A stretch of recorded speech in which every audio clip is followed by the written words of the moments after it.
My father blamed me for my mother's death. He favored my sister, who stole my boyfriend. But when he gave me an ultimatum before my wedding, his own father destroyed him and gave me a house. Now he's begging for forgiveness. I'm 28 years old.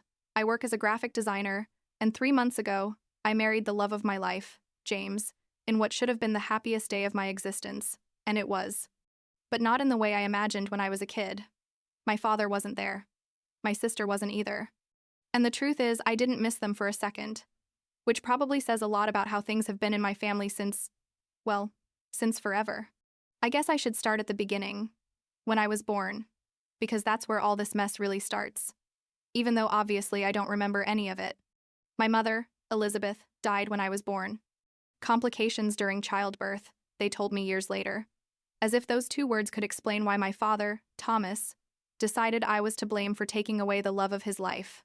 He was 34 when he became a widower, with a newborn baby who, according to him, had stolen everything he loved. My sister, Rebecca, was 4 at the time, and she basically became the only person in the world who mattered to my father, as if by completely focusing on her he could somehow compensate for losing my mother or, I don't know, ignore my existence enough to pretend I wasn't there. I grew up in that house knowing, without anyone telling me directly but feeling it in every interaction, that I was the reason my father was alone, why Rebecca didn't have a mother, why everything was miserable and sad. Rebecca was the apple of his eye, literally. And I was, like, the unpaid housekeeper who also lived there. She had all the piano lessons she wanted, ballet, art, whatever she felt like, while I basically took care of keeping the house running from the time I was old enough to reach the kitchen sink. And it's not that my father was abusive in the traditional sense. He didn't hit me or anything like that, but indifference can be just as destructive. You know? It's like living with a ghost who occasionally tells you to wash the dishes or that your room is messy, but who never, ever, asks how your day was or if you need help with homework or if you're okay. Rebecca could do whatever she wanted and was always forgiven, always had an excuse, was always the victim of circumstances. I could get the best grades in school, and my father would barely look up from the newspaper to nod. I remember once in middle school, I must have been like 13, I won a statewide writing award, and I came home all excited with the certificate and my father just said, "Oh, that's nice," and kept watching TV. That same day, Rebecca had failed a math test and my father spent 2 hours consoling her and promising to get her a private tutor. That's how things were, basically. The dynamic at home was that Rebecca was perfect and I was invisible, except when they needed me to do something. I got so used to it that I stopped trying to get attention, stopped expecting things to change, and just focused on surviving until I could get out. And that's what I did. I left for college as soon as I could. Got scholarships and student loans and a part-time job, and basically disappeared from that house except for obligatory holidays, and not even all of those, honestly. My father never asked why I visited so little, never really seemed to notice. Rebecca, meanwhile, stayed living at home. Never finished college. She started like 3 different majors but always found some reason to quit. And my father supported her completely. Paid for everything. The car, clothes, going out, everything. I paid for every cent of my life from age 18, and they lived as if I had simply stopped existing, which honestly seemed perfect to me, because it meant I could build my own life without having to deal with the constant toxicity of that house. Things got really ugly about 5 years ago, when I was 23 and dating Christopher, a guy I'd met at work and had been with for almost 2 years. It was my first serious relationship. And I was, in love, in that intense and somewhat naive way you are when you're 23 and think you've found the person you're going to spend the rest of your life with. That year, I decided for some masochistic reason to go to my father's house for Thanksgiving. And I brought Christopher with me because he wanted to meet my family. E had told him very little about how things really were, I guess out of embarrassment or not wanting to seem dramatic. From the moment we arrived, Rebecca started flirting with Christopher in a way that was impossible to ignore. And when I say flirting, I mean constantly touching him, laughing at everything he said, leaning over the table so he could see her cleavage, asking if he wanted her to show him the neighborhood. Basically the whole repertoire. I was sitting there watching it all happen, feeling more and more uncomfortable, and my father said nothing. In fact, he seemed to find it charming, as if Rebecca was being hospitable instead of completely inappropriate. That night, I confronted Christopher about how Rebecca had been acting, and he told me I was exaggerating, that she was just being friendly, that I was being insecure. I should have known right then, should have seen the signs, but I was so used to doubting my own perceptions after years of being told I was the problem that I let it go. We stayed the whole weekend, and every day was the same. Rebecca glued to Christopher, my father acting like nothing was happening, and me feeling crazier and crazier. We went home that Sunday, and Christopher was weird, distant, but I thought maybe he'd realized how dysfunctional my family was, and was processing it. 2 weeks later, I found out the truth in the most devastating way possible. Christopher had been acting strange since we got back, and I had this horrible feeling in my stomach that I couldn't ignore. So one day, when he said he was working late, I decided to drop by his apartment. And there was his car, parked outside at 9 p.m. I went up, knocked on the door, and when he opened it, he was in sweatpants, with no shirt, and behind him I could see Rebecca coming out of the bathroom wearing one of Christopher's shirts. I don't know how to describe what I felt in that moment. It was like my whole body had turned to ice and fire at the same time. I couldn't breathe, couldn't think. I could only stand there while my brain tried to process what I was seeing. Christopher started stammering excuses, something about how it had only happened that once, that it had been a mistake, obviously, that Rebecca had seduced him, as if he had no free will, and Rebecca was back there laughing nervously as if it were all an awkward joke instead of a massive betrayal.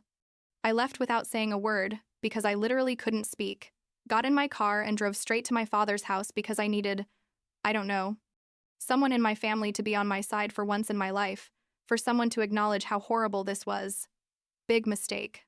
I arrived crying, told him everything. And you know what my father said?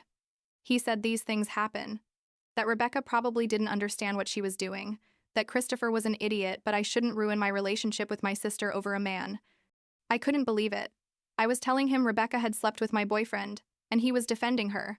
Again, like always, as if I was the one being irrational for being devastated. I yelled at him. I don't remember exactly what I said, but I know I told him he'd always chosen Rebecca over me, that he'd never cared about me, that I was sick of being treated like my pain didn't matter. And he told me, in that cold voice he used when he wanted me to know he was annoyed, that I'd always been dramatic, that I'd always sought attention, and that I needed to grow up and stop blaming others for my problems. That was it. That was the last straw.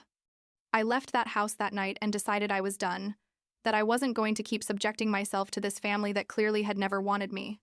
I cut off all contact with Christopher, obviously, blocked Rebecca from everything, and stopped talking to my father. It was almost 3 years of total silence, 3 years in which I rebuilt my life. Met James, who is basically everything. Christopher wasn't. Honest, kind, and completely loyal. Got a better job, moved to a bigger apartment, basically became the person I always wanted to be without the weight of that toxic family dragging me down. Then, about a year and a half ago, my grandfather, Charles, my mother's father, called to tell me my father had had a serious heart problem and was in the hospital. Charles had always been good to me. He was basically the only positive father figure I'd had. But he lived in another state, and I only saw him at Christmas when I was a kid. I felt bad, obviously, because no matter how horrible my father had been, I didn't want him to die. So I went to the hospital. Rebecca was there, acting like the perfect devoted daughter, and my father looked small and fragile in that hospital bed, and I felt this weird mix of pity and resentment. He asked to speak with me alone, and when Rebecca left, he told me he was sorry, that he'd had a lot of time to think and had realized he'd treated me unfairly all my life, that it wasn't my fault my mother had died, that he'd let his grief turn him into a bad father. He cried, which I'd never seen. And I cried too because part of me had been waiting for those words my whole life. You know? I needed to hear that it wasn't my fault, that I wasn't the problem. The following months were weird but hopeful. My father and I started slowly rebuilding our relationship. I paid most of his medical bills because Rebecca didn't have money, surprise, and my father didn't have as much as I thought either. He was still somewhat difficult, still defended Rebecca when I mentioned what had happened, but he seemed to be trying, and that was something. James and I got engaged about 10 months ago, and when I told my father, he seemed genuinely happy for me, said James. Seemed like a good guy. He'd met him once briefly. and that he was proud of me for the life I'd built. I thought maybe, just maybe, we were going to be able to have a functional relationship from then on. But then the wedding planning started, and everything went to hell again. I didn't want to invite Rebecca, obviously, because she had slept with my ex-boyfriend and had never apologized, never acknowledged that what she did was wrong. And frankly, I didn't want her toxic energy on the most important day of my life. My father at first seemed to understand, said he respected my decision. But as the date got closer, he started pressuring me more and more. 6 weeks before the wedding, my father called and said he needed to talk to me in person about something important. We met at a cafe, and when I arrived, he had that serious face he made when he was going to say something he knew I wouldn't like, and he just dropped it on me, told me I needed to invite Rebecca to the wedding, that she'd been very sad about not being included, that she was my sister and families forgive and move forward. I told him no, that Rebecca had crossed an unforgivable line and I didn't owe her anything. And then my father played his final card, told me that if Rebecca wasn't invited, he wasn't going either. He gave me an ultimatum, basically, choose to have your sister at your wedding or you won't have your father there. I sat there processing what he'd just said, feeling all the hope I'd had about our rebuilt relationship crumbling.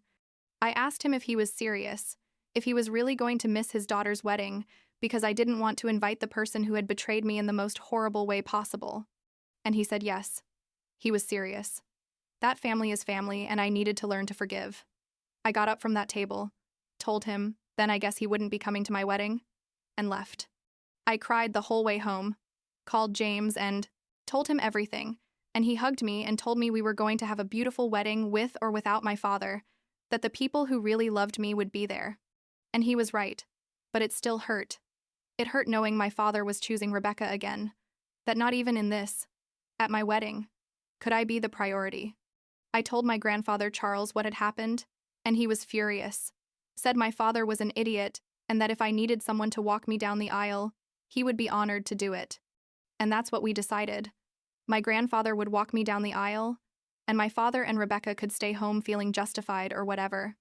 The wedding was beautiful, absolutely perfect. James was there waiting for me at the end of the aisle with that smile of his that makes me feel like I'm the only person in the world. And my grandfather, Charles, was by my side, squeezing my arm and telling me how proud he was of me, and all our friends were there celebrating with us.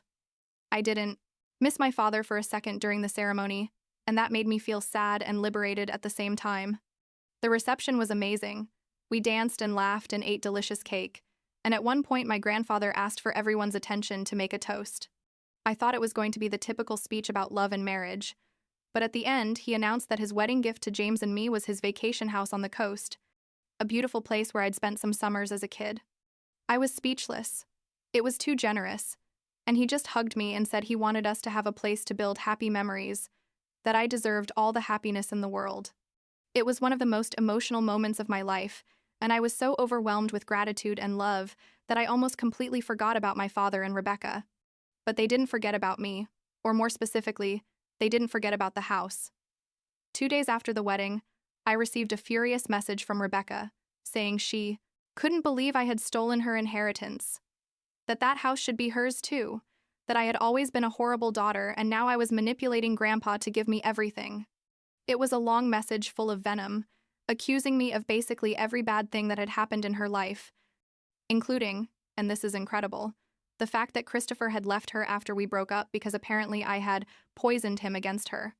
My father called me that same day, not to congratulate me on my wedding or to apologize for not being there, but to demand that I reject Charles's gift, or at least share the property with Rebecca. I told him no, that the house was a gift my grandfather had given me, and Rebecca had no right to it. He started yelling, saying I'd always been selfish, that I only thought about myself, that I was dividing the family. I told him I hadn't divided anything, that he had done that when he decided to blame me for my mother's death and treat me like garbage my whole life, and that if anyone was dividing the family, it was him for giving me an absurd ultimatum before my wedding. And then he said something I'll never forget, something that honestly was so horrible that part of me still can't believe he actually said it. He told me, in that cold voice full of rage, that he'd never loved me, that when I was born and his wife died, he wished I had died too, that every time he saw me, he remembered everything he'd lost, and that his biggest mistake was not giving me up for adoption when he had the chance. I think I was silent for a full minute after he said that, because my brain was trying to process that my father, the man who was supposed to protect and love me, had just admitted he'd spent my entire life wishing I didn't exist. And then something in me broke. Or maybe something finally healed. I'm not sure, but I felt this absolute clarity. I told him thank you for finally being honest, that at least now I knew for certain it had never been my fault, that he had chosen to be a horrible father, and I didn't have to carry that guilt anymore, and I hung up. I blocked his number, blocked Rebecca again. I'd unblocked her briefly during our reconciliation, big mistake, and decided I was done forever. My father has tried to contact me since then, sends emails that go straight to spam, supposedly saying he's sorry again, that he didn't mean it, that he was angry and said things he didn't think. But the thing is, I believe him the first time. When he was so angry, his filter dropped and he said what he really felt. Rebecca sent me one last message before I blocked her permanently, saying all this was my fault, that I'd ruined the family, and that Dad was devastated, and I was an ungrateful daughter who didn't deserve anything I had. It's been 3 months since the wedding, and James and I are living our best life. We spent 2 weeks at the beach house last month, fixing up the place and making it ours. And it was magical, waking up by the ocean, with the person I love, and without the weight of a toxic family on me. My grandfather Charles visits often, says he's proud of me for finally setting boundaries, that my mother would be proud too. Sometimes I feel guilty, not for cutting contact with my father and Rebecca, but for feeling so relieved they're gone from my life. Family is supposed to be important, right? You're supposed to forgive and move forward and all that. But the truth is, I don't miss my father. I don't miss Rebecca. And my life is objectively better without them. I have James. I have my grandfather. I have friends who truly love me. And I finally have the peace of knowing I wasn't the problem, that I never was. My therapist? Yes, I started therapy after all this. Says it's okay to feel relieved, that I don't have to feel guilty for protecting myself from people who hurt me, even if those people are my father and my sister. And I think she's right, though I'm still working on fully accepting it. Last week, James and I were having dinner at the beach house, watching the sunset from the porch, and he asked me if I ever thought about talking to my father again.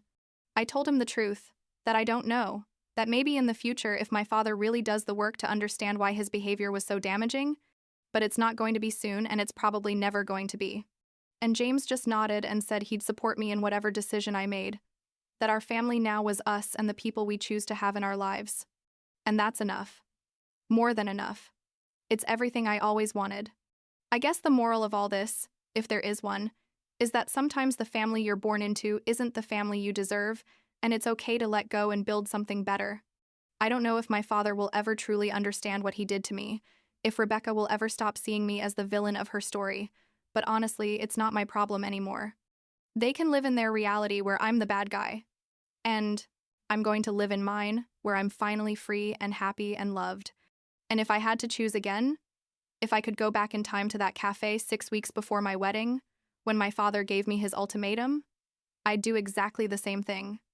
Because that day at the wedding, walking down the aisle with my grandfather while James waited for me at the end, surrounded by people who really loved me, was the day I finally realized I don't need my father's approval to be happy. And that's the greatest freedom I've ever known in my life.